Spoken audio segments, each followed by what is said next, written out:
Kejaksaan Negeri Sukabumi menerima surat pemberitahuan dimulainya penyidikan atau SPDP kasus kematian remaja usia 13 tahun yang diduga dianiaya oleh ibu tiri.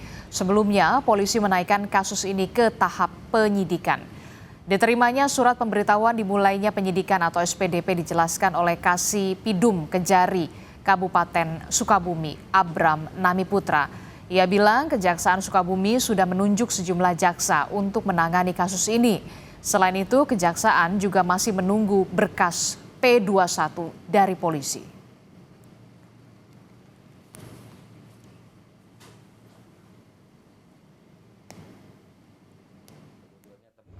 Dan kami sudah menunjuk beberapa jaksa untuk mengikuti dan meneliti perkembangan dari penyidikan yang sedang dilakukan oleh teman-teman Polres Pelabuhan Sukabumi, Polres Sukabumi di Pelabuhan Ratu.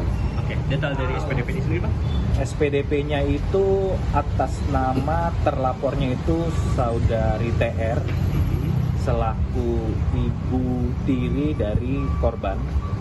Sementara pasal yang dikenakan di SPDP itu pasal 80 ayat 1, ayat 2, junto pasal 76C, larangannya 76C. Yang intinya itu melakukan kekerasan terhadap anak, yang ayat 1-nya itu luka biasa, yang ayat 2-nya itu luka berat. Duka masih belum pudar dari sorot mata sang ibu. Lisnawati memantapkan langkahnya mencari keadilan atas kematian putranya yang tewas diduga dianiaya ibu tiri.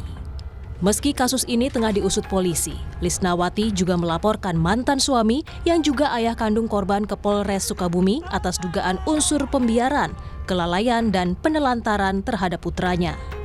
Terakhir komunikasi 4 tahun yang lalu nggak ada komunikasi sama sekali. Nggak sama komunikasi sekali. Alasannya apa katanya, Bu? Alasannya emang dibatas-batasi sama ayah. Sering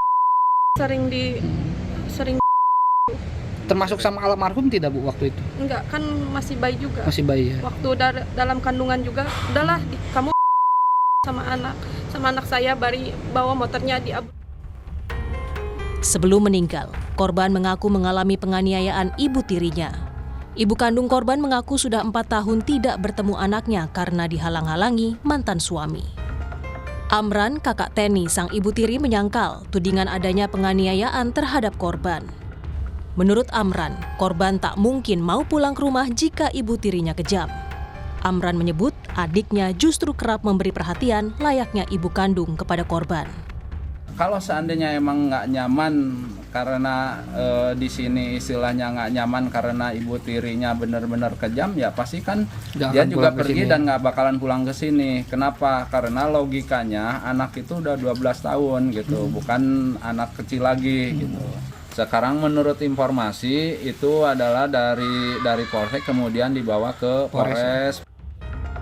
Komisi Perlindungan Anak Indonesia terus mengumpulkan bukti terkait kasus meninggalnya NS di Sukabumi yang diduga dianiaya ibu tirinya.